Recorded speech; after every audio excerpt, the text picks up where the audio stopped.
Yes, people, welcome back to Real Ball Talk. Happy Monday. Hope everyone's good. Had a blessed weekend. Obviously, if you're in England, the weather's still not great, but I think everyone's kind of used to it by now. It's all good. It's all good. What are you saying, Gino? You good? Yeah, man, good man. Other than the weather, man. So, I mean, I'm still waiting for someone to turn up. I don't know about you boys, but I'm still waiting for the Yeah, sun to hit. same. I've given But up. yeah, I think I'm about to give up and all. But yeah, no, bless bro, man. Hope you boys are well, man. Yeah, man. Now all good over here. All good. And what are you saying, my guy Rush? All good. Alhamdulillah. Happy to be here. Like, yeah, the weather ain't some people's fancy, but all weather fronts have a job to do. So you just gotta say, do you know what? Mm, The rain's got a job to do. Got to do it. Do you know what I'm trying to say? So got to yeah. appreciate everything because in the places where it don't rain, they're crying for rain. Matter of fact, shoot English boys like Jalil. Yeah, every time it's too sunny. Oh mate, it's too hot. Oh, I can't take Yeah. this, son. Yeah, yeah, yeah. Oh bloody hell, mate. Oi. You know what I'm saying? As soon as it starts getting a bit dull and raining, oh, when's summer coming?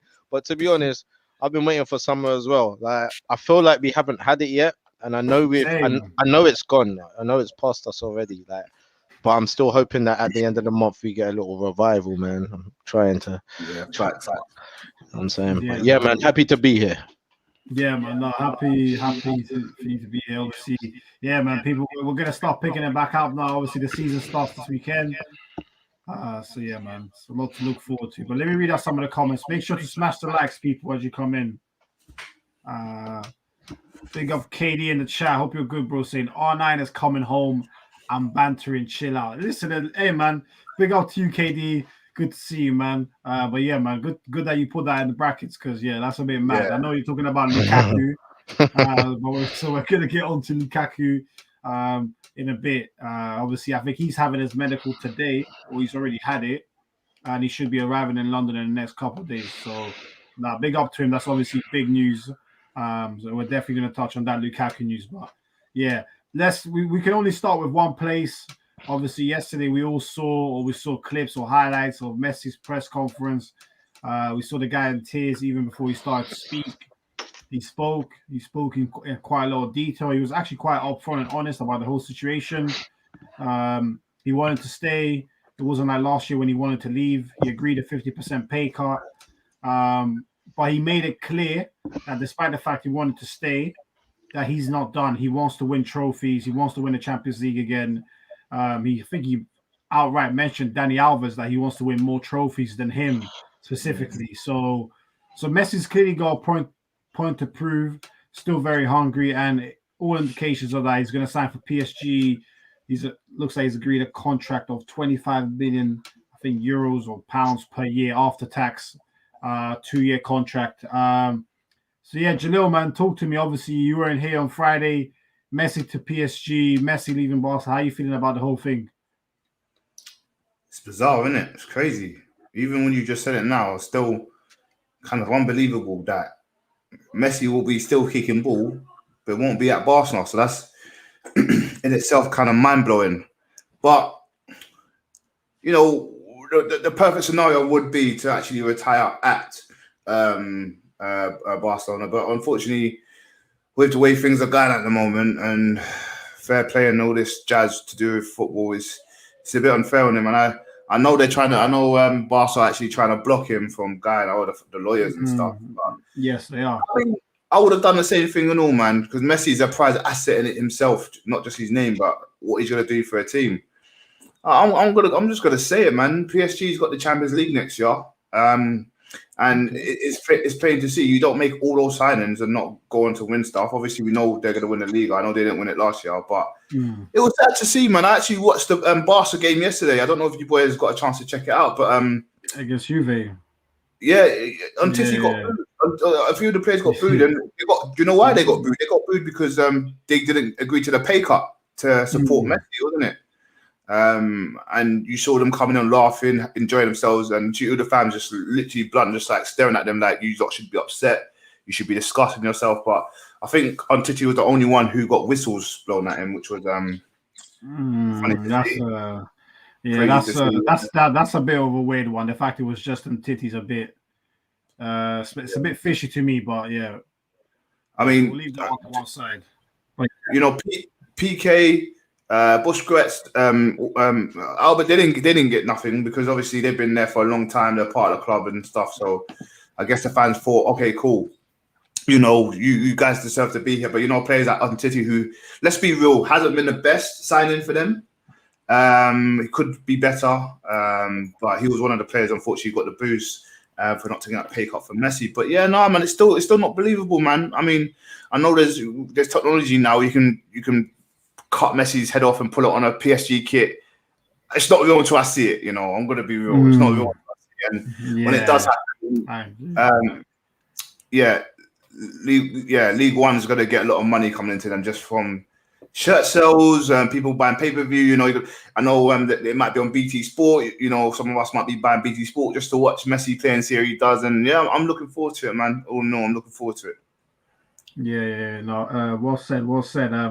I think the Umtiti one about the wages is interesting because, I mean, if you were him and you were on 250, 300k a week, would you really take half the money just because the board messed up? Nah. I mean, that's not my problem, to be honest. Because they've all got lives as well. You're asking everyone to take pay cuts and everything, but they've got stuff to do as well. You know, coming with that kind of lifestyle comes at a cost, unfortunately. Yeah, and you know, the more realistically, the reason why you become a football player is obviously to live that beautiful lifestyle, support your family back home, and you know, look after people. And that's what Titi's doing. I'm not sure a lot of people know what he does behind closed doors. He does a lot of stuff like that.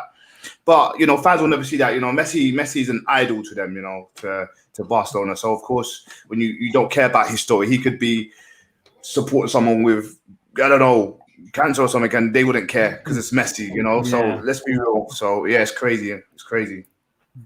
Yeah.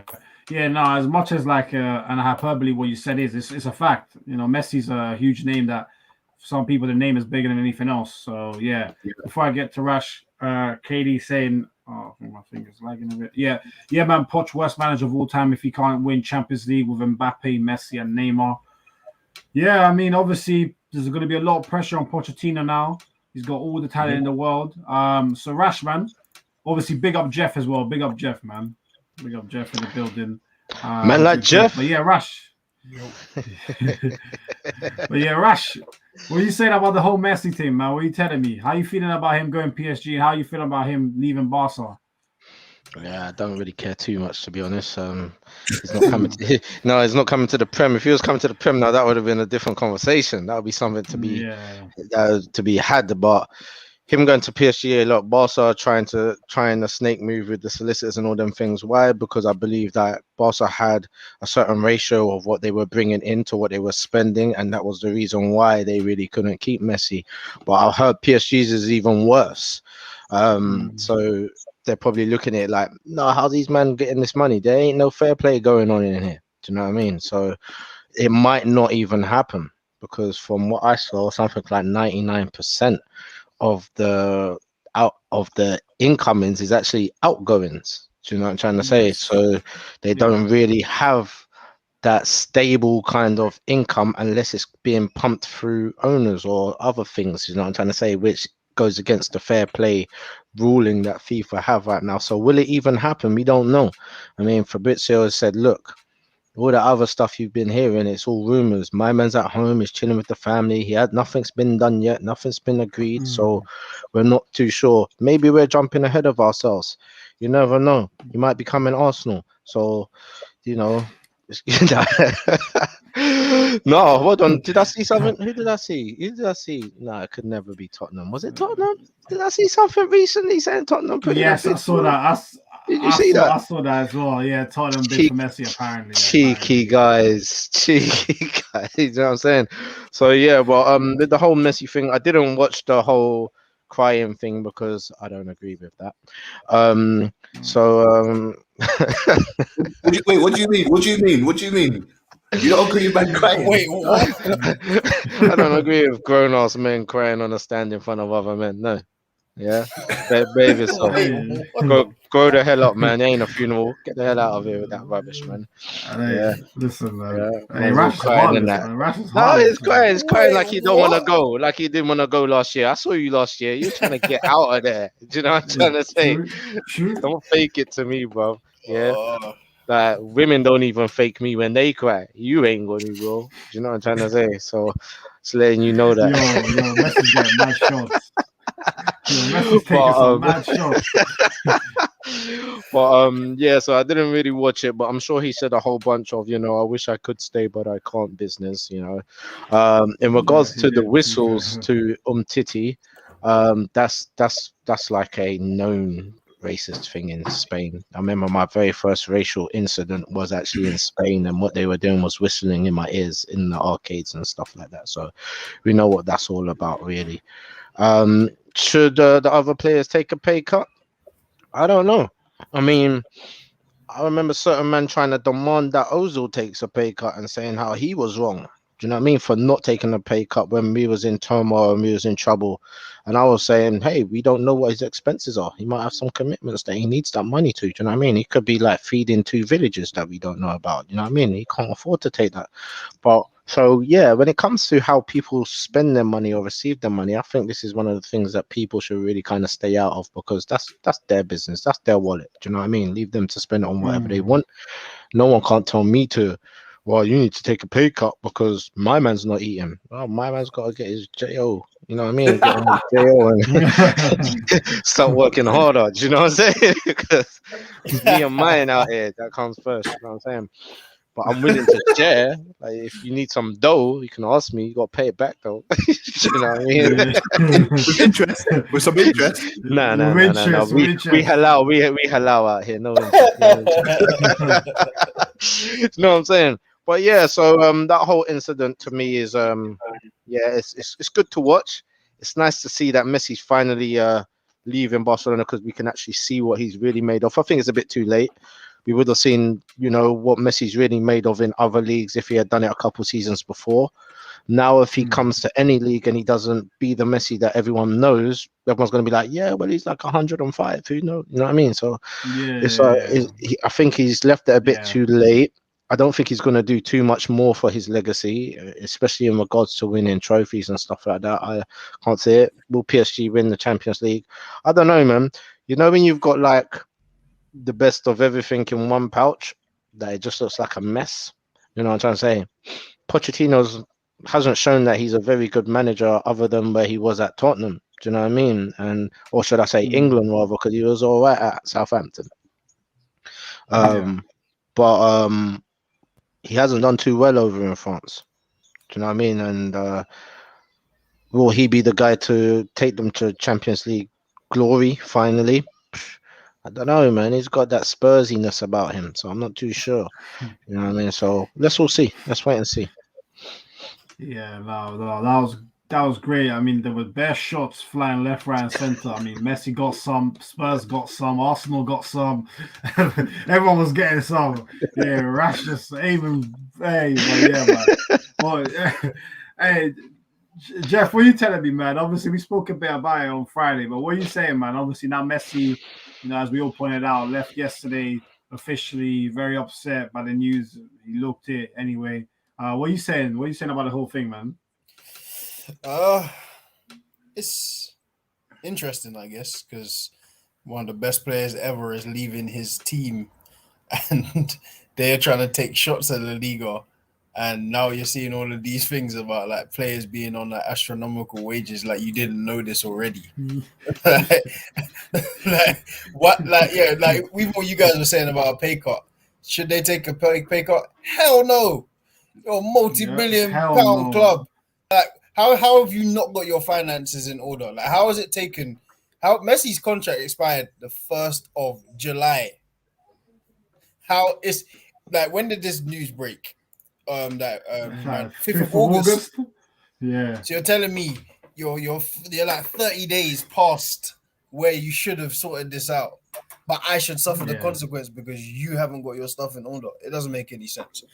Barcelona as a club should be ashamed of themselves, if I'm honest. Like you've made poor transfers. You haven't really evolved.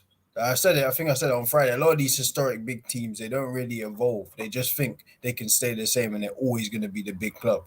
This shows you can't. Like, doesn't matter if you're Barcelona. Like, it doesn't matter about Xavi and Iniesta, Ronaldinho, Rivaldo. None of that matters. Like, right now matters. You don't have your star man. You've played an 18-year-old, 18-year-old has played 73 games this season. Pedri's 73rd game was Olympic final. Like, you are in dire straits, like real dire straits. As for Messi, like, I kind of agree, Rash. It's not going to do much for his legacy. His legacy cemented. Like, you've been a part of 3-4 Barcelona teams. Like, this, like, I know people might say, oh, like, he gets to test himself like Ronaldo tests. I don't care about that. Like, I said it before. Like, if Messi was my goal already, it does nothing to change it. Like, if he wins the Champions League with PSG, great for him.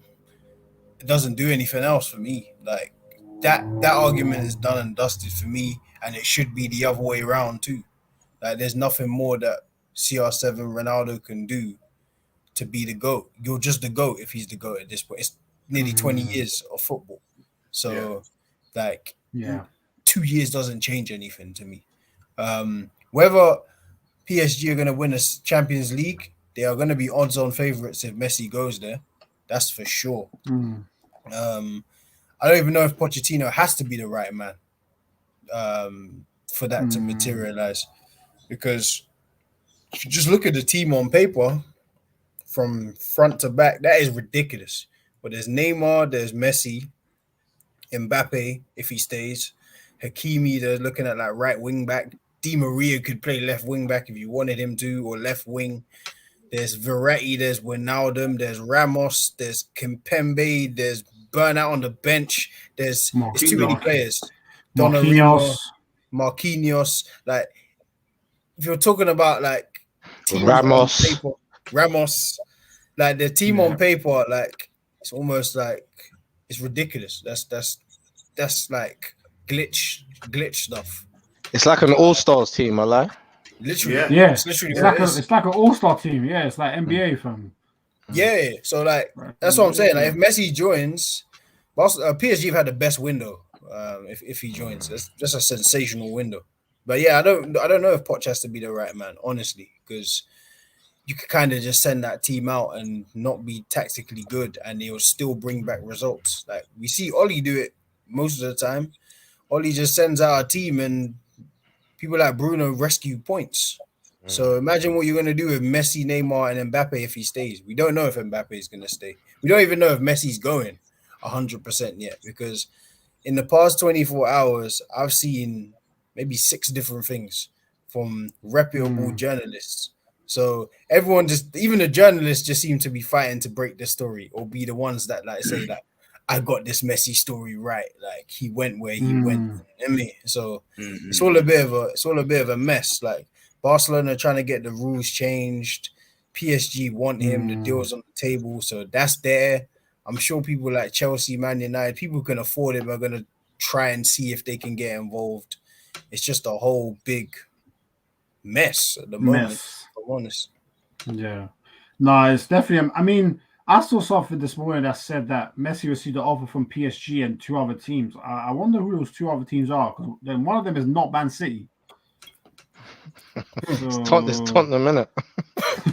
It's Tottenham, but what's Tottenham bear offer? Like, listen, I have your wife, like, I have your house, everything is mine. The stadium is yours. It's brand new. We still owe money on it, just the way you like it. I owe your debt. Like, I owe the debt. That'll be bad. It's crazy. But yeah, I mean, obviously, I think it looks like Mbappe will stay. I think maybe the temptation of playing with Messi for 1 year is going to be enough to keep him. And I saw an article that said if Messi did sign, it would make the best front three in the history of football. Do we agree with that comment? Would it be the best front three ever? Those 3, Messi, Neymar, and Mbappe. What do we think? It's up. I'm not gonna say ever, man. It's up there though, because if we're going off titles or what they've done in the past, then yeah. But you got to remember, like, Messi's at a certain age where he can't do what he did 3-4 years ago. Neymar, not saying he's not washed, obviously, but he's he's unpredictable. Let's be real. And Mbappe, like he's still coming up. Do you know what I mean? He's still a bad boy in my opinion. He's still got it, but if anything, it's them two we're actually looking at. As the boys have said already, like Messi's already cemented himself, and if he does whatever he does or he doesn't, then it's not an issue. But if we're going off accolades and going back and like thinking about what they've done for their teams and how they've saved the teams, if they dragged the team in, yeah, but not at the moment, no, because we're talking we're going prime and saying the best team ever. You're thinking about the Brazilians and that, I mean, you're thinking about some Portuguese and that, and so yeah, I don't know about that, man. Yeah. I mean, I'm thinking of, because the front three thing didn't really become a thing, I would say, until like mid 2000s, probably more like end of 2000s, really. Like the first front three I really remember was probably Ronaldinho, Eto'o, and Messi, and then it became Henry, Eto'o, and Messi. Then obviously we had MSN, we had Bale, Benzema, Ronaldo. We've had obviously Salah, Mane, Firmino, Rooney, Tevez, Ronaldo. So there's been some hella front threes. It's just which one to pick as the best outright on paper. It's a difficult one. I'm not ready to say this is the best front three yet, but on paper it's scary. It's got everything it needs to be the best front three on paper. I mean, it does, and I agree. If they were the shadows of themselves, then yes, this would be a dangerous team. But the threes that have appeared in the Barcelona front three, they've all been killers. They've been in the age range when men are killers. We're like, we're young and killing stuff right now. Yeah, everything's getting bodied. Right now, I don't think Neymar and Messi and Mbappe is going to be anything like Neymar, Messi, and Suarez, because those guys were serial killers back then. Now, Neymar, he kills the baby now and again. You know what I mean? When he's rolling with his knife. You know what I'm trying to say? But like Mbappe, he's still, as Jalil said, he's coming up. He's not fully established yet. And he's very sometime-ish as well, if I must say, especially recently. I mean, look at the Euros. He didn't even score. Do you know what I mean? And then you've got a Messi who probably had come off the back of his worst season ever at Barcelona as well last season. So I think I don't think it's going to be as productive as we think it is. Looks on paper, I don't think they will be killing that MSN team anytime. I don't think there might even ever be another trio that's going to be as good as, to be honest. Yeah, I'm not mad at that. I think that MSN trio was just ridiculous. I think the Messi, Eto'o, Henry trio was a bit underrated as well. I think that that was sick. That trio, obviously, Ed's always showing about Henry's role in that, but Henry was actually very, very good in that role on the left. He did his job perfectly. I thought Ed made me go and look at the highlights, bro, because I was starting to believe. I started to believe him, but he was lying. Yeah. Like I remember Ed saying Messi never celebrated. I saw one of the first goals Henry scored. Messi literally jumped on Henry's back. Exactly. What is going on here? I said no. It is dangerous. It's a dangerous guy, bro. Like you need to review footage that you've already watched when talking with Ed. It'll make you unsure. I think on paper though that this front three is probably the best on paper. Because even though you say that Messi's a little over the hill, his over the hill and everyone else's over the hill isn't the same. Like, if Messi's step down is still 2 steps above everybody to me. Like, even last year at Cantor, 38 goals? Yeah, light. 38 goals on comps, Light. Like, and that's a light season. Like, 38 goals is a light season to him. Yep. And that's at 33. He's 34 now. Like, he's going to have the support of Neymar and the support of Mbappe. He's going to come back hungry, I think, this season. So I really believe that it's just going to be different. Like Messi's probably going to go back to that in the whole attacking mid role where he was doing in like 2015. He won't need to score goals like he did before. And those kind of players are going to get chances all day long. like literally all day long. Like I think Neymar probably might get his spark back. Like not that he's lost it, he just turns it on when he feels like. I just think he'll turn it on more often now because I think he needs the guidance of someone like Messi because without it, he kind of just does what he wants. He flicks the ball over people's head. You like pull your pants down, run past you, then run back, nutmeg you again. You slide, he chips you. He just does bare random stuff. But when Messi's there, he kind of like at Barcelona. He was at his best when it's I look you in your face, I just go past you. Yeah, because he knows he's in the presence of the GOAT. Yeah, when he's with Messi, so he can't be playing that rubbish. Yeah, because Messi will put him in his place. So I think there'll be a lot of straightening out. So if it clicks, it may take a little while to click, maybe a month or two. But when it clicks, I feel like it's going to be hard to stop, very hard to stop.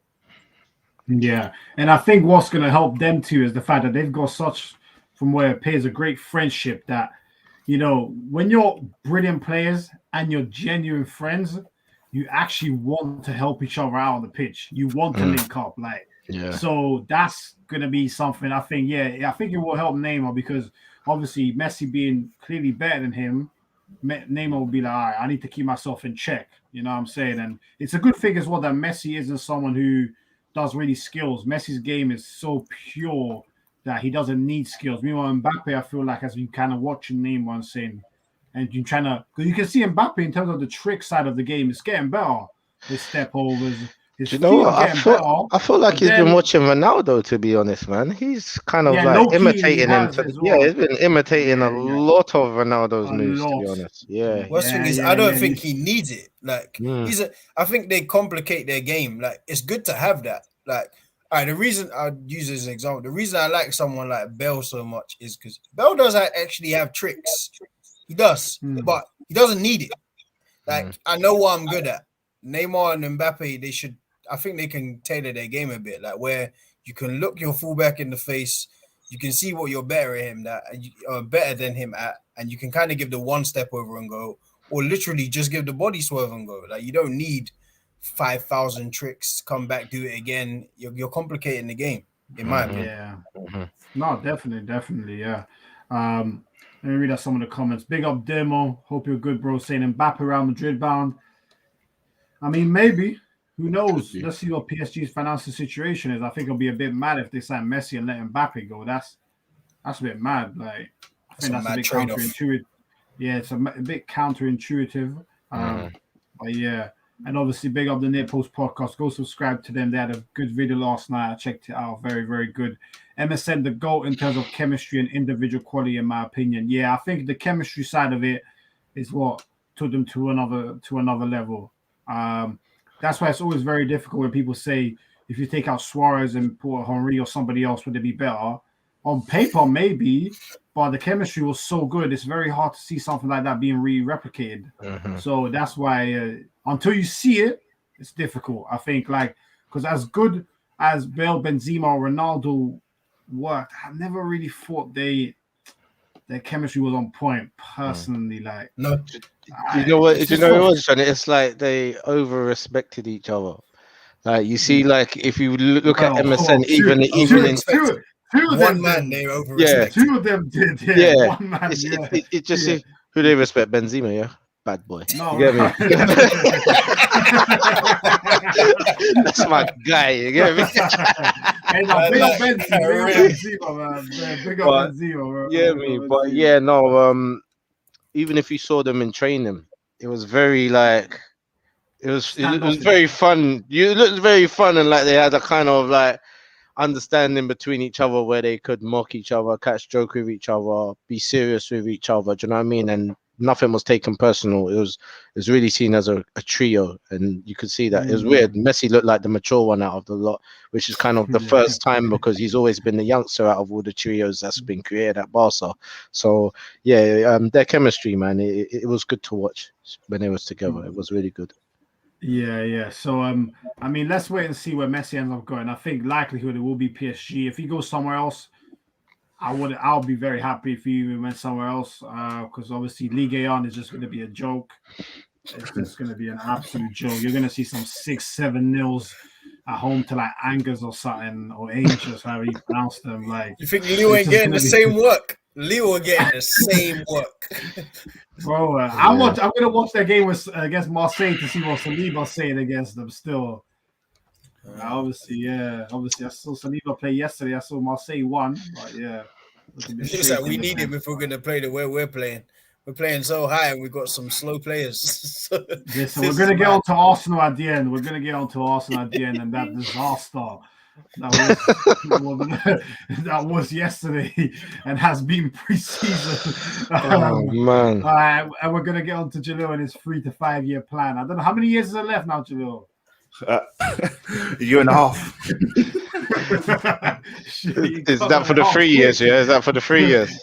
Yeah, 3 years. 3 years. Well, he came in saying he's got 3 to 5 year plan. So initially, in the 3 years, something should happen. So I think, I mean, if we're going on a full season, yeah, 3.5. So a year and a half. Sorry, yeah, so a year and a half left. Yeah. I mean, we'll get on to him at the end, but before we get on to that, let's go on to the other big news. Obviously, Lukaku to Chelsea, all agreed. £97.5 million. I think he's had his medical today. He's due in London next couple of days. Chelsea fans very excited. I think he's very excited by the move. What we saying, man? Jalil, Chelsea, what we saying? Are they now Man City's biggest challengers? Yeah, even before they signed him, I was saying like Man City signed Kane and Grealish. I still said Chelsea will be up there, if not first, then second. And I remember saying at the end of last year, you know, if they make the sign, I think Haaland was on the thoughts at the time. I said the league's Chelsea's, man. The way they played, they already played as soon as Tuchel came in. You're laughing, but I think this is good for football. Him coming in, because it brings that fear factor back where we're going to see a lot of battles. You know, we want to see defenders go up against someone big and strong. And Lukaku ain't no softie. Do you get what I'm saying? Like, he's a beast for a reason. And let's be real, the modern day centre backs ain't built like how they used to be. Like Lukaku's built is kind of how it is, you know, your old school Desai's and your Sol Campbells and that. You don't really see that anymore. You get these I'll use Ben White for an example. Do you know what I mean? The more slimmer, not strong but quick and technical on the ball. And I guess that's what all the new centre backs are like. So Lukaku's gonna have a field day with a lot of these centre backs, man, because they're all over the Prem. We know that for a fact. But I just wanted to get you lot of thoughts on this. What is it? 95 mil for him? How much are we talking? 85? Yeah, 97.5. 97.5. 97.5. Yeah, 97.5 million pounds. So this is the new market we're into. Because I remember back then, like let's say about 5-10 years ago, 70 mil was a joke. 50 mil was like, wow, really? 50 mil? Like people just splashing cash now, man. 97 mil for Lukaku to come back to the bridge. It's bizarre, but look, it's worth every penny. It'll be worth every penny. We know that for a fact, but it's crazy how money's just been thrown about. I mean, we could go back. I know you boys spoke about it. Obviously, I watched you, boys. You spoke about Grealish. I'm thinking, is he really worth 100 mil, man? Like, it's crazy, but the market said so. Like with everything, you know, being English, you know, being a captain for a team and the position he can play and the technical ability, the market said so. But yeah, that's wild, man. But yeah, no, sorry. Back to Lukaku, man. Great signing for Chelsea. They're definitely, for me, if I was to put a bet down, I know it's breaking news. I know we're gonna do some Friday predictions. I'm gonna say Chelsea's winning the league. Okay. Oh, okay. Wow. Early one from Jalil. I mean, I think it was Jalil. Damn. He's looking around. He's looking for somebody. But yeah, so Jalil's little spoiler alert for Friday's predictions, obviously, for the new season, Chelsea to win the league. What are you saying, Rash? You ready to give your spoiler too? You going for Chelsea to win the league as well? No, I'm not ready to give all of that information out right now. Do you know what I'm saying? But what I will do is, I'll speak on Lukaku's situation. It's good for the boy to come back because I love watching him play. I like watching him play in England. Do you know what I'm trying to say? I like watching him in Everton. I like watching him at United, and I think he's going to do a job for Chelsea.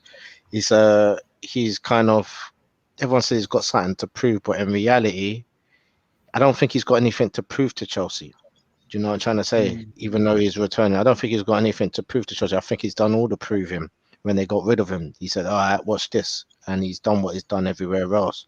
I think now he's coming back to Chelsea. He's going to just get the respect that he's supposed to have gotten a while back, which is going to be good for him. 97 point whatever million. Yeah, why not? Yeah, why not? Look at the prices people are going for. Do you know what I'm trying to say? Why not pay that for Lukaku, who's been, you know, putting out similar numbers to Kane over the years? Do you know what I'm trying to say? So, well, like if Kane's 100 and odd and he's injury prone, Lukaku ain't injury prone. Yeah, why shouldn't he be close to 100? Do you know what I'm trying to say? Yeah. I think we can blame recent inflated prices on teams like Liverpool and Arsenal paying crazy prices for people that they shouldn't have. You know, you got Pepe 72 million. That's just, to me, that's still crazy.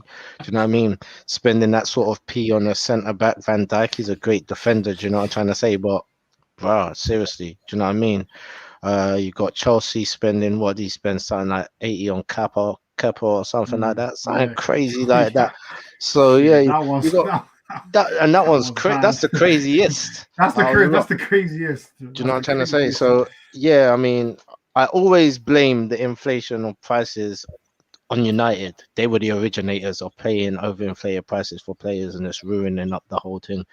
But in recent years, I think it's been a lot of silly signings from teams that haven't even benefited them. So when they've got someone who is of caliber, they have to pay the real money. They have to now. If you paid that for this, you got to pay that for that now. Do you know what I mean? And I think that's where it's all going. I think he's going to do really good at Chelsea. It's a big, bold statement from Chelsea. You know, they got Timo last year. Yeah, they got Timo last year. That was 50 mil. Exactly.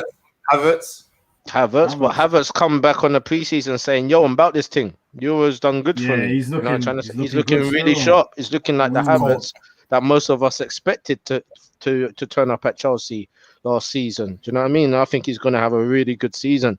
But Timo's still the same. Do you know what I'm trying to say? And Chelsea said, "You know what? We don't do that waiting stuff. Yeah, like we don't do that. So here's what we're doing. Last season we bought a top striker. This season we're buying a top striker. Yeah. What it does for his confidence, I don't know. He's probably going to get pushed out to the wing now because he's not going to be needed. As I said, Lukaku isn't very injury prone at all. Do you know what I mean? He can handle the hustle and bustle of the Premier League. Timo's got to compete with the other guys now on the flanks. Do you know what I mean? And I think Lukaku's going to have a really good season for Chelsea. Do I think they're going to win the league? I reckon they're going to push. They're going to push the cities and I was going to say the Uniteds, but they're going to push the cities and the Liverpools to, let's just say, February, March. Do you know what I mean? And then we'll see what they're really made of and see if they've added any forces if they needed to during January that can help them compete long term throughout the whole season and thereafter as well. Do you know what I mean? But yeah, it's gonna be a great season to watch. Like, I'm looking forward to this season because there's so many like quality players now coming into the Premier League. Like my weekends are exciting again. I'm not gonna lie. Like last year, year before, and all that stuff, I was kind of like, yeah, whatever, man. Football's all right. Do you know what I'm trying to say? Yeah. Same. But now I'm actually going to be looking forward to actually watching Match of the Day. I actually quit Match of the Day for a little while as well. I was just watching a game and then said, forget the rest. Do you know what I mean? But I'm going to be watching Match of the Day this season. Like, yeah. No, I hear you. I think, and you said it well. And I think what you said about Lukaku that's actually quite interesting is that we all agree that Lukaku is not the best technically or pleasing on the eye, but he is actually still fun to watch because he's so direct that when he sees green grass in behind, he knows two things. I'm probably faster than you, and I'm definitely stronger than you. So let's go. I'm just going to kick this long, and we're having a race. And that's actually fun to watch because you're just testing out your physical, and it's like, and he can score the goals too. So I do look forward to seeing that play out. And like Rash said, he doesn't get injured. He wants to play. And like Rash said, he's not going to have a point to prove against Chelsea, but he will against United. And that game at Old Trafford, Stamford Bridge, he's coming for vengeance against them, man. And every United fan that was trolling him those 2 years, he's coming for them. Because he holds grudges, I can tell. It's crazy you say that, but Yeah, Sorry, go on, Rash. it was crazy you say about him knowing two things: is he stronger and is he faster than the player? And you just got to have a race on the grass. I think that him knowing these things has been at detriment to him as well in regards to things like his touch. That's probably why, because he just used to just I'm out. Do you know what I'm trying to say? Yeah. So he didn't choose to work on his touch or his close control. But in Italy, he's worked on that. Yeah. You know what I mean? Yeah. He hasn't got the best touch in the world yet. Do you know what I mean?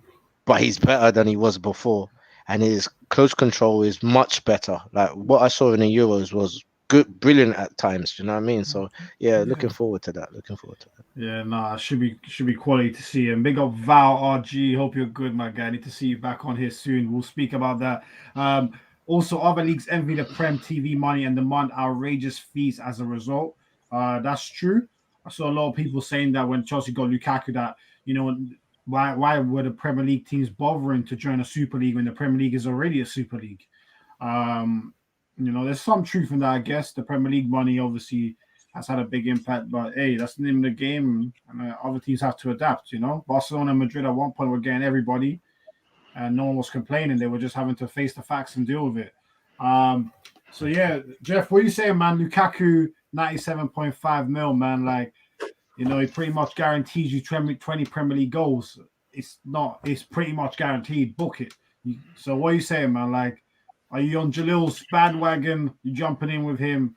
Chelsea for Premier League 21-22? Nah.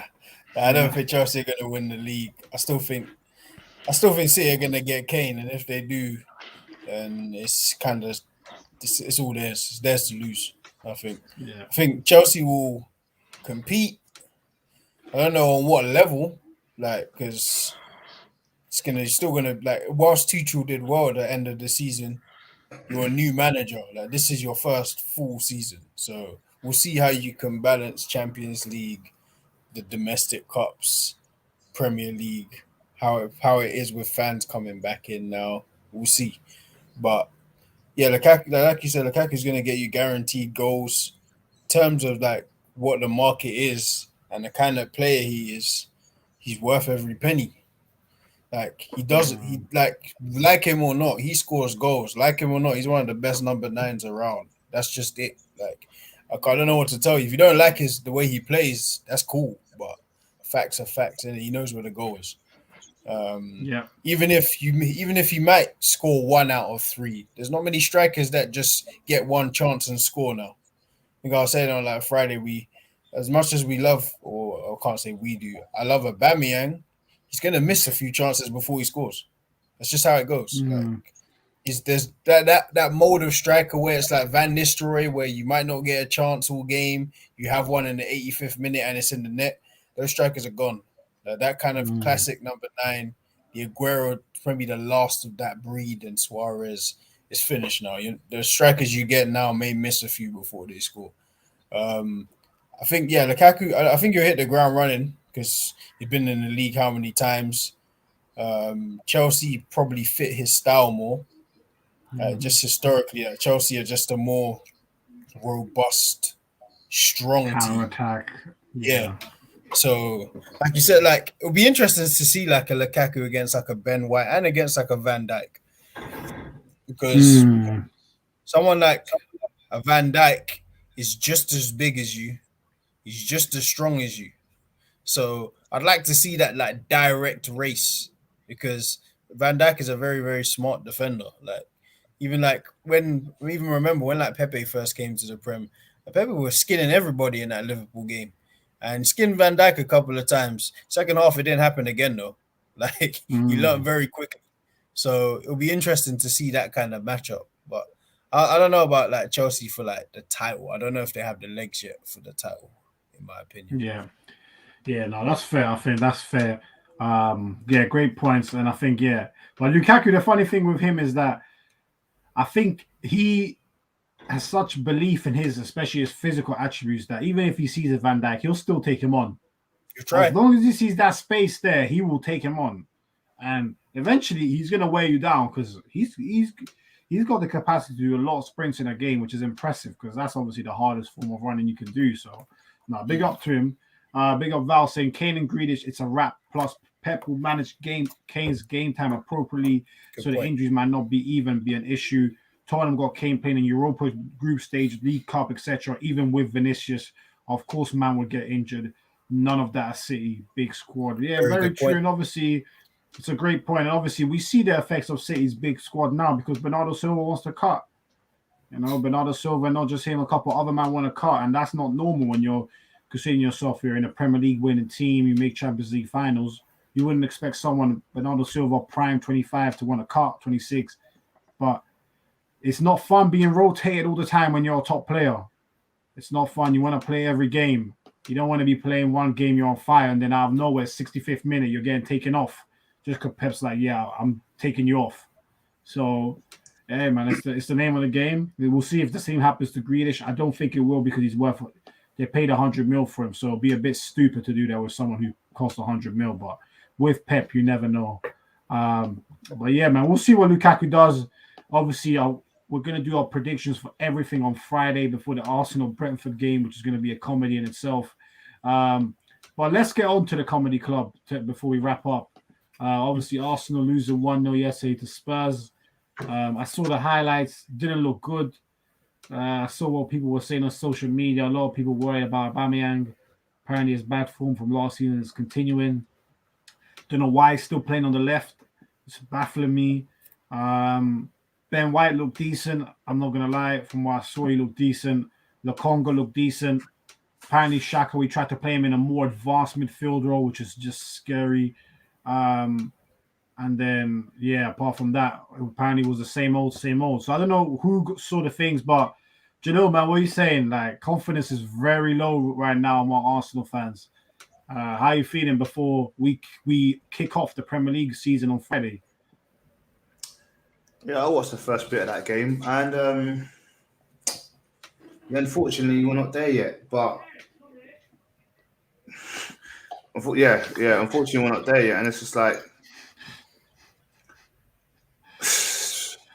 yeah, it's very sad to see. Let's be real, it is sad to see. We're not there yet, unfortunately, and I don't want to make excuses in the beginning of the season because you rely on your board and your manager and Edu, who's where he is, bringing the right players. And have they done that?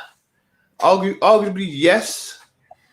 But there's still a lot of dead wood, man. There's still a lot of dead wood. I mean, I watched the first half of that, and I could tell you that we was going to lose that game, man, just because still got Bellerin doing that fucking sidestep and then cutting back, not doing anything with it. Xhaka played all right for me. I'm not going to get onto him. Tierney played a bit better as well. Unfortunately, he got caught out again a few times. Lost the ball a few times as well. Didn't really need to, but he did. I'm just saying that the back two looked alright. I'm not sure about Murray. But I have to say this with my chest. I'm quite happy with Ben White. He's one player that I watched and I thought, God, I'm happy with this. So yeah, I'm not unhappy with the signings. Pepe not really making things happen. I'm not sure if it's Bellerin's fault for not giving enough space, or it's his fault doing the same trickery and not beating the man and putting it into the right spots. Smith Rowe looks good. He's a positive you can take from there. Yeah, and Laka and Abba unfortunately didn't really do it for me. I know Laka had a couple shots and Abba as well. So yeah, I mean, coming up against Brentford, I'm not trying to take the piss, but we should win that game, first game of the season and all. But yeah, we're not there yet, man, and I don't think we're going to be there for a while, man. I feel like we need to get rid of a lot of deadwood first and then bring on a few players. Yeah, I mean, from the clips, I actually thought Lacazette looked sharpish. I can't lie, I thought he looked decent up top. He looks like he's trimmed down a little bit, lost a few kilos, which is good. You didn't mention Lokonga, to be fair, and a lot of people were hyping him up yesterday, after the game. So I don't know how good he was, because sometimes Arsenal fans can go a bit overboard. But before I get on to Rash, I'm going to say it now. Brentford are going to beat us on Friday. I'm saying it now, 2-1. So yeah, we're going to start the season off in absolute shambles, and yeah. I'm saying it now. Brentford are beating us. Every Arsenal fan that hates Mikel wants us to lose the first game. I don't want us to lose because listen, I don't want our season to be over after one game, which it will be. But yeah, man. Before I get on to Ash, I'll say Lukonga, how good is the kid? Takes the ball under pressure, always looking to spray passes. Big upgrade from Onene. Home or away? Yeah, we're away. I think it's an L. I mean, Rash, man, what are you saying? Like, yeah, you see, man, Val just quickly went on Google, checked there. Well, we home or away. Said, oh fuck, we're away, man. We're done now. It's done. It's done. Rash, what are you saying, man? Talk to me. How you feeling, bro? So, unlike Jalil, I watched the second half and only watched highlights of the first half. From what I got to the game basically about 5 minutes before the end of the first half. So I saw that we had the majority of the possession, and from the highlights and the stats, it looked like we pretty much had all the possession and we was controlling the game in the first half. I say Arsenal got the best of Tottenham in the first half. Second half, I feel like Tottenham had the majority of the ball, the majority of the possession, and the majority of the chances as well, clear-cut chances. Arsenal's players who were good. I saw good play from Lacazette, as always, but I saw some real good play from Lacazette. Like, he's winning the ball, he's setting plays up, he's doing 1-2 passes and stuff like that, and working well with the team. And Oba went off before he did, and he had some good chemistry up there with Saka, Smith Rowe, and Pepe, and even when Reece came on, I think they shared the picture on the same time. But yeah, Laka's doing what Laka does. Yeah, he's just one of the best at holding up the play, with his chemistry with the youngers as well. I just think he's really good. I don't think he should be one that we should be looking to get rid of, because to me he's our best number 9 in the team.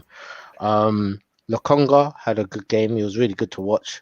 Do you know what I mean? His movement was really good. His passing was on point. His challenges was good as well. He was strong. You know what I mean? On the ball, maybe a bit flimsy on the ball. Can get pushed off quite easily. I wasn't expecting that, especially with him. He's got a little bit of size. But yeah, he looks like a very good, positive player, a very good addition to the team. I'm looking forward to seeing a lot more of him in that centre role, because, I mean, he looked the pot. He looked like he'd been playing with us for a little while. Yeah, Tierney was good, and he came off. I thought Tavares had a good introduction to the team. Like on the weekend, he came on. He was very strong. Got up the field. He did this thing when the ball came over the top, and there was just no way. There was no way he should have got it, because it looked like it was just going to get to the defender's head, or it was going to bounce in front of the defender, and then the defender would get it. But he controlled it with his knee. Like he came, like he was flying over the top, and he was there, and he just cut inside the defender and controlled it with the knee. Brilliant takedown, and then cut inside. I was like, wow, check out this shoot. You know what I mean? So he seems like a very good player as well. The rest of them, is average. I mean, there was parts of the game I didn't know if Smith Rowe was on the pitch or not. He was very quiet for me, which basically screams that we need another number 10. We need a number 10, even one that goes ahead of him. Do you know what I'm trying to say? Aubameyang, he didn't look very convincing. He had his chances. Do you know what I mean? And like he dubs up a couple guys sometimes, but that's about it. He didn't really do too much as normal. Still waiting to see the Aubameyang of 3 seasons ago still. And yeah, the rest of the team just had bang average performances. Ben White was good to watch finally. Like he got like a straight hour's worth of football on the pitch, which was good. I still don't rate Mari at all. Chambers came on, done a better job than Bellerin, even though he didn't come on for Bellerin. Do you know what I mean? I think Niles did instead, didn't he? Niles came on for Bellerin, which was pretty good. And yeah, and the thing is, Niles is good on the ball. Do you know what I'm trying to say? Niles is good on the ball. And when he came on, he done what he does. He did what he does do. He's usually a very sure player. Do you know what I mean? He does what he knows he can do, and he does it well. But yeah, all the other members of the Arsenal team, man, like the Xhakas, the Oninis, it's just standard. I don't think there's any hope for Arsenal this season. Like in anything, like we have no European challenges, and I still think it's nothing. I'm gonna get nothing. And do you know what it is? I'm sorry, it's Arteta. Yeah, the guy's just There not we good go. enough. Come on. Yeah, Yes. he's Yes. just not. He's just Come not on. good enough, man. He's just not like. I'm sorry. You go to Scotland, you get spanked. You play a couple of young bucks, some minor teams, and you spank them, and you think you're back, and then you go and face London, and London slaps you about. Like Chelsea slaps us about, Tottenham slaps us about. Why are we like the nearly team all of a sudden, the almost team? Like forget that, bro. You're getting slapped about London, and that's your yard. You can't be. You know what I mean? That's just not good. So I just think as long as we've got Arteta as a manager, we will never have that edge. We will never have that aggressive bite that we need in order to get through what we need to get through to make us win games. Like Arteta is an alright guy. He was a mediocre player. But he seems like he's an alright coach and stuff like that. But he's just not what Arsenal need right now because Arsenal are pants. So we can't have a pants team with a beginner manager. It just doesn't work. It just doesn't work. It's not working. But we'll see. Yeah. We'll see. I think any manager that comes in within when we was with all those players and all that deadwood and trying to bring out a different philosophy would get the same results Arteta's getting. I have to be real with you, man. You think? Because you got to think about it like this. I hear what you're saying about Arteta and everything, but look at the players that we've got. It's the same thing. But he should be held accountable now, though, because before we was giving him blights because they were Wenger's players and they were these guys' players and this and that. But he's chosen to give new contracts to certain people that we know shouldn't be there anymore. Yeah, so that's your signing now. That's you. Yeah. You know That's what I'm saying? I agree. Yeah. Yep. And the guys that you have brought in, yeah, they're all right, but they ain't doing what they're supposed to be doing. And the new guys, we don't know yet, but let's just wait and see. Do you know what I mean? But as far as I'm concerned, you've had X amount of chance to get rid of Wenger's boys, do you know what I mean, a long time ago, and you've chosen to give them new contracts and shit, or not even have the conversation about, my man's up for transfer. Like, what's all this business about loaning them out, man? Man don't want them in the squad no more. Why you still got them? Yeah. Do you know what I mean? So They didn't assess. I guess they didn't assess the transfer window well because initially, you know what happens when you give certain players contracts where you want to sell them, but unfortunately, you give them contracts to see it out now, and they've just got to go on loan, and we've got to take a loss, unfortunately. So I understand where you're coming from. Yeah. Listen, look, my opinion is if he can turn this transfer window around. I mean, because it's not a bad transfer window, but it's not good. It's just standard, isn't it? Like I feel like we're just we're just Crystal Palace doing transfers. Do you know what I mean? Like, who cares? Yeah. So if he can pull off a sick number 10, and a banging number 9 in the remaining time that we have, then all right, cool. I can see your intent. Do you know what I'm trying to say? If I hear one more thing about Odegaard who's not for sale, I'm gonna lose my mind. Because he's not for sale, but OR is, and he's mad cheap. Do you know what I'm trying to say? There's a couple men and he wants to come. There's a couple men who are cheap, bruv. Yeah, you let them Tottenham saying they want to go and go check out Latoro, Martinez. Why are you letting these men speak, bruv? Like, why are you not? Do you know what I'm trying to say? Why are you not closing deals? Do you know what I mean? With men them whose prices are 35 and 40 million pounds. You spend 50 on Ben White, who we didn't really see most of last season. Do you know what I'm trying to say? Like, you got that much faith in that who you don't really know. I know you don't know that guy, but we know what Martinez can do. We know what RR can do. We know what they're capable of. Why are you being dumb with your peas? Do you know what I'm trying to say? It's just not smart business at the moment.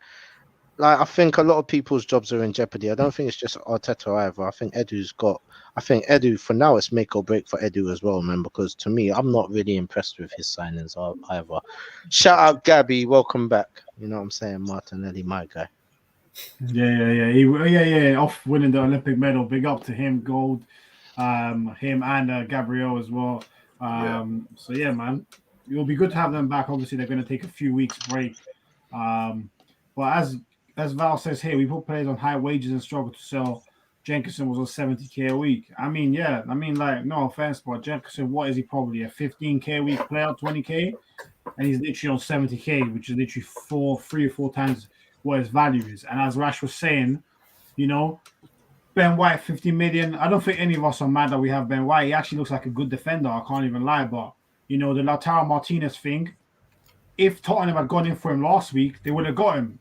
It's just only because the Inter are selling Lukaku now that they're not gonna sell both. And Arsenal were mentioned with Lautaro 2 weeks ago, which makes you think if you put down this 50 mil 2 weeks ago, you'd have Lautaro Martinez, a striker for the next 5-6 years, who you can resell. But what do you want to do now? Let's diddy around. Why is Odegaard still being mentioned, as Rash said? Like, just like if there's uncertainty about whether Odegaard can stay or not, just go to Madrid and say we want to bid 45 mil for Odegaard. Is he for sale? Yes or no? That's when you'll find out the answer. Madrid at the moment are just dilly-dally with Arsenal. Like, yeah, these fools are going to keep hanging around here because they don't want to spend the money. And it's just like, we wanted Brent Diaz. We lost out to him to Aston Villa. Like, there's so many bad things that we've done. And that's why I blame Edu more than Arteta, because Edu, for me at the moment, is doing a shambolic job. And I think even if we get Maddison, I think he should still get sacked with Arteta. But if we don't get Maddison, then boy... But yeah, man, Jeff, man, finish it off. Like, what are you telling me, bro? I probably don't share your lot's opinions at all. But there's 3 weeks left of the transfer window for me. So I can't judge it until the transfer window is over. That would be wrong for me to do so, innit? Me personally. But, like, yeah, the Odegaard thing, I know it's popped up that he's our main target, but all the reports in the past 10 days have been about Maddison, so I'm not paying too much attention about the Odegaard thing, if I'm honest. Like, we clearly want him because of what we saw last season, but it looks like we are trying to get Maddison. That looks like there's like reports of an intermediary we've hired, and we're trying to get him. So it looks like Maddison is the target, and I can't really. Like, based on yesterday's game, we know what we need. We need a number 10. Like, a lot of the problems are we might have the ball retention, but in terms of the penetration, it's not there. And you can't put it on Smith Rosehead for me because he's 20. And I don't even know if Cam is his best position, if I'm honest. He might be better off the left. So, like, we should put real emphasis into signing a Cam. And even for me, like, we've got rid of a lot of the dead weight, and just by who we're linked with kind of shows more intent, or who we're looking at shows more intent to me. Just like, I know that we're saying that Tottenham, why we letting Tottenham get a look in, you bid if you want. Like, the guy said no, like, wholeheartedly with his chest, no. Inter said no. So until we do make a bid, I don't care about other teams bidding, me personally, because you haven't got him. Like, it doesn't mean anything to me.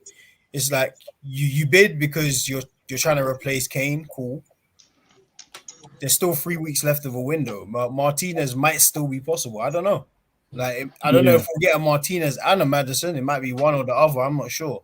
Maybe if we get Martinez, then we look at another alternative for a Cam from Maddison and Odegaard. I don't know if maybe we'll then look at a while, but I think it's still a bit of time for things to happen. Like, it seems I have more faith this year than I have in any other year. I'll put it that way, because it looks like we're actively looking at people.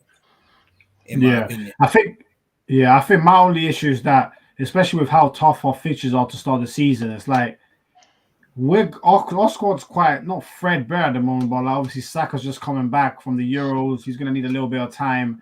And, you know, our first 3 games are Brentford away, Chelsea at home, and City away. Like, and if you told me now that we have 1 point from 9 after 3 games, I would literally not be surprised. And then now, no matter who you sign, now they've got that pressure knowing they've got to pick up a fade inside, and Arteta's already on the ropes because we already know half the fan base at least wants him out. And if you start even if you win at Brentford and then lose the next two, that's all it's going to take for people to lose their minds. All right, but where do you back. expect us? Where do you? Yeah, like I already said that I don't bother with Arsenal. Me personally, I don't really bother with the Arsenal fact. Like, I don't really care about that. We make big deals out of anything, and we always have done. Yeah. So I just ignore everything about Arsenal. Like when it came to AFTV, I don't watch it. Never have. It's just not my thing. Like I'm not really like if you want to make a change, just don't watch it. Innit? Like it's simple. But like where do you think we'll finish? 8th. Because I mean, right now, 8th, yeah. 6th. If we actually signed the players we needed, we could have finished in the top 6, but we haven't. Let's hope those 3 weeks that you're talking about, they're a bit fruitful, because that's what I said as well. Like we still got time. If in time it makes it useful, then let's hope people like Willock actually go, because that's going to make a big decision on what we like put out. Because if we get 25 for Willock, we can probably pay in installments for someone we really want. So it's all this that I know we're saying that it's his team. It kind of isn't yet, because a lot of these players are still like we rate them, or no, not even we rate them. Like there's a certain price tag we want, and we can't get it, so they're gonna stay by force. Hence Xhaka. Like the reason Xhaka ends up signing a new deal because we got offered £11 million and £4 million in add-ons for a guy we spent 34 million on. So you might as well sign him to a new deal and hope next year Roma come back in. Xhaka's proven his worth and he's continued his form from the Euros, and it adds 10 mil or 5 mil even, and then sell him. Yeah. So Exactly. people like Maitland-Niles who are like, all right, I'll just say he's no good to me. Like he's not a DM, he's not a centre mid, he's not a right back, he's not a winger, he's not a defensive right mid, if that's even a thing. He's just a player. Like he's just someone who plays football. Like why would anyone buy him? Yeah. If I'm a manager, sorry, you go. No, I was just gonna say I think you're making great points, Jeff. I think that's where we are always quite reasonable here in the sense that we never really get carried away. And I think, our perspectives on like someone like a Xhaka might be different from a high end, none of us overrate him to a certain sense. And I think that's where the context always matters. I think we said it before. There has to be a reason a 28-year-old in his prime central midfielder who's captain for his country, no one wants to buy him for £18 million. 18 million for a central midfielder in his prime who's captain for his country. No one. We know the reason. We know the reason. We've seen it. But I think it shows that why we say what we say it for a reason. I get it, but I don't know. But like things like that is kind of out of your control. If my man is so weird and Jekyll and Hyde, where you get booed 1 minute, then you're loved, and then you have a good Euros, and your price only commands £50 million, including in like add-ons, that speaks for itself. It's not my player. There's nothing I can do with this. Sign him to a new deal. Let's see what we can do next year. Maybe we can add 7 mil to this, and you play well. It's not going to happen because it's Xhaka, but we got hope. Like. What's this breaking news? He's about to make something up. He's about to make something up and just make up a bold-faced lie about Henry or something. Of course. Yeah. But what's Val saying? Val saying, why is a stranger on? Sorry, Rash, I'll come on to you. Sorry. Why is a stranger on 25 million, but no one seems to be interested? That's true. Why did his value drop so much? Why is Leon willing to get rid for so low? That is a good question. That's a very good question. Big up, Jose. Hope you're good, bro, even though I feel like you're a mess. You support Barca, so that means you're not good. For y'all, is Bartomeu the worst president in the history of Barcelona? Yeah. I mean, maybe. From what it looked like it. I mean, he was the one that did get Neymar and Suarez, so I guess he did get in trouble. But for the long-term health of the club, you could say he was diabolical. So, yeah. Breaking news. Harry Kane is available to face City. Okay. In the Premier League opener. Nino was just. We have to quarantine. No, Nino just had a press conference on Sky. Do you know what? One day you're gonna get someone's name right. You know that. What did he say? Yeah, he said Nino. It's Nuno. You just call him Nino. I call him Nino. Nino Brown Nino. from New Jack City. Yeah. It's bigger than Nino Brown. It's bigger than Nino The day I start to get people's names right is the day I lose my Cockney accent, son. That's not happening. So Yeah, Kane's just proving that he's a bum and he's got no ambition. Well, No, he's got ambition. No, he's got ambition. I think that's not letting him go. Yeah, go on. Listen. He'll To me, still go. It's not done yet. It's not you can done. still play that game. I'm ready to call him a bum. Yeah, I'm ready. Do you know how funny? Do you know how funny it's gonna be? Do you know how funny it's gonna be when City batter Spurs like 3-4-0 and Kane is walking off that pitch and looking at the City players he could be playing with? That's gonna hurt your heart. That will hurt anybody's heart. Yeah, and then next year is gonna be worth 70 mil. Next year it's the amount of injuries. Oh, this guy. The amount I was watching it. He's got This guy's lying. This guy's good, man. I'm gonna call him Mr. Narrative. Man brings in witnesses. Makes you have to deny him that. No, that's not true. Listen, the first 2 or 3 goals, Messi didn't celebrate, but after that, Messi had jumped on Henry's back. Yeah? Henry's back, bro. I saw that. On his back, man. Henry is mad underrated. He needs some respect on his name, man. I can't even lie. Like, did you see that he's not underrated. It's just Ed. I swear down. It's crazy. Ed got us posting mad stuff online about Henry, and people like, is this even a question? What do you mean? Is he a legend? Of course he is. 360, isn't it? Oh yeah, bro. Man was like, what the hell is this all about? Ed got in man's head, bro. I'm telling you, made man question like, what? Is he a legend? Is he? No. Henry was put down as a legend. But everyone's argument, even United fans, said he should have been Hall of Fame. He should have been Hall of Fame. Same, I agree. But in hindsight, man, I probably made a mistake there putting him legend. In hindsight, I can't lie. Me and Jeff. When you see, do you know what it is? When I was going through those comments, when you see United fans and other fans are saying, yeah, you guys are taking a piss. How is he not? Like, you kind of have to think about it. Let's be real. Yeah, I mean, the other day I was chatting to Lamps, and obviously he's a Liverpool fan. He was saying he thinks Henry. It's a bit mad. He said he thinks Henry's in the top 3 players he's ever seen. Our criteria was for Hall of Fame. I know we're going back here, but our Hall of Fame was, is your name going to be remembered? Did you have an impact on sports? Or the team you're at, have you won something? And he's done everything. He's won everything to win. So it's hard to say. What's he saying? Ed was telling me today that Edson's better than Henry. What do you guys think about that? That's a debate. That's a debate. Ed's problem is he thinks everything's cut and dry. He doesn't even want to debate it. Like when he's decided someone's better, they're just better. He made a poor case. Get out of here. Get out of here. He just decided that Ronaldo is fat and useless, and he's never going to respect him. Why does he always go to labs? Like, They're cricket players. They're always that. He's a cricket player. In secondary school.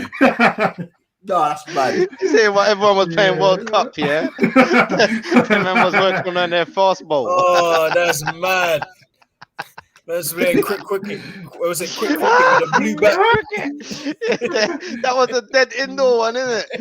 Yeah. You don't even run. There wasn't even another wicket to run to. You run to the little thing on the side. And that's what you go underhand. You do this. Yeah.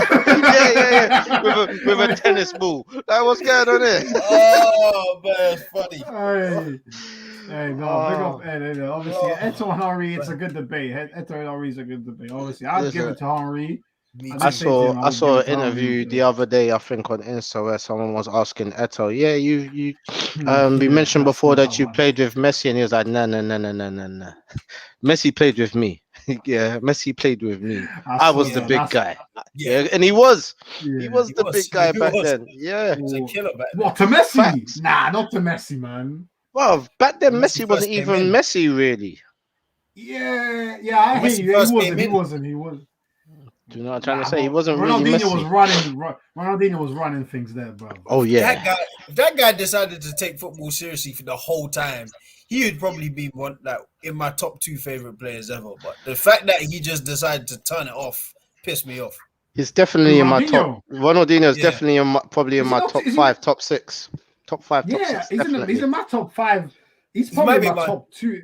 No, Yeah. but it wouldn't even be an argument. Like he would be Oh, in yeah, my yeah, like top yeah, 2. yeah. But because he's just like so lackadaisical about stuff. Like one minute he's on, next minute I'm fat. Then I'm at AC Milan playing against Portsmouth. Like, what's going on? What's happening? Oh yeah. Oh yeah. Trust me, that trust me. Portsmouth one. Who's that remind me of Tevez, man. If I could see more of that guy, bro. But he was just a real gangster. I swear he must have been controlling his ends in Argentina, brother, or something like that. Yeah. Like, Probably why I'm he not wants to go done. back. I'm not done here. You get me? I got business to conduct. I'll be back when I'm back. That's how he was talking to his managers. I'll be back when I'm back, bro. Remember he spat mid-season? I'll never Bro, forget that. I'll never Mancini forget got that. disrespected, That's bro. that's one of the greatest things I've ever seen from a player. Ever. And bounced Man- mid-season and came back in March. Yeah. Bro, man literally was playing golf while his teammates were there dying for the league. Yeah. Still came back And and helped left it and helped them solve the league. Yeah. Tevez The man might be was the playing GOAT still. golf. He was playing golf, talking to other mobsters. Yeah, on the line. Yeah, Tevez is a real guy. You know what I'm saying? no, A real guy. Tevez is on crud still. Tevez is on crud. Oh, Hey, man. yeah. But listen, people, I think it's probably time for us to wrap up today. Been a good show, going through a lot. Messi, Lukaku, Arsenal, and all that. A little few funny debates at the end. But we're going to be back on Friday. And Friday, the Premier League starts 8 o'clock. Brentford, Arsenal.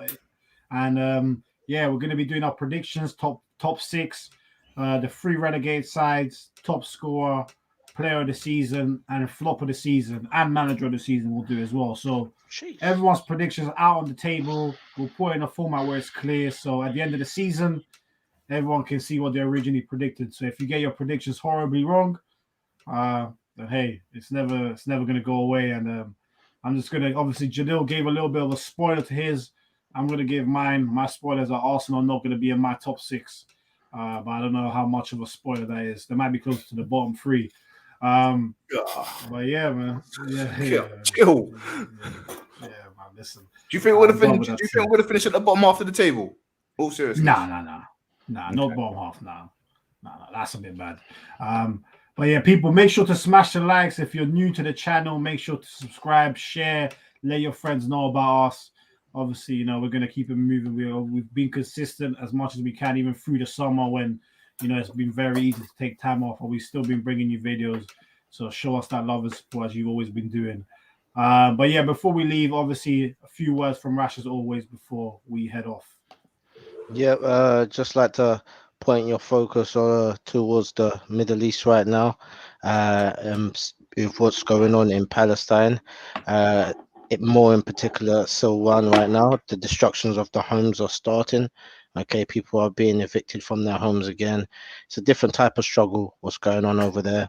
I mean, you've got homes being destroyed because they said they're homes of people who are again in the opposition, and then you've got homes being destroyed because there's people who feel like they have rights over your home more than you, and it's not someone who has a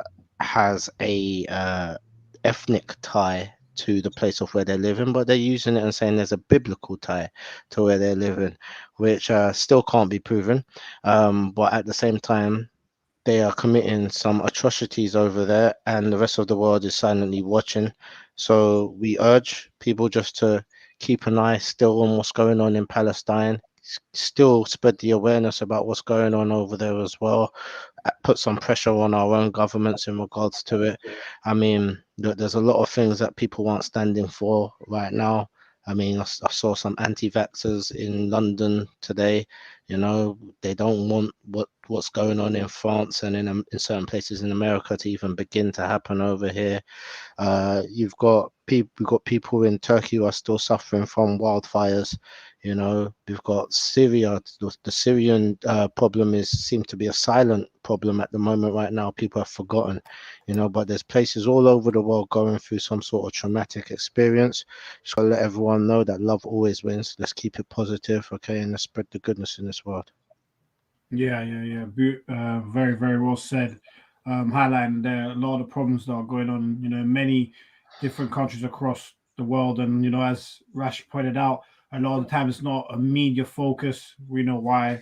But it's, you know, whatever we can do as individuals to share our own message with, you know, our friends and family who may follow us on social media platforms. You know, it's like a little responsibility that we all have. And I'm sure, you know, we will continue to do so. But as Rash said, love always wins, and let's make sure we always keep that the main message. So that's it from us for today, people. Make sure to enjoy your week. And yeah, we look forward to the Premier League season starting on Friday, and we'll be bringing you a show then. So until then, peace and love, people. Peace. Uyghurs, we hear you. Salam.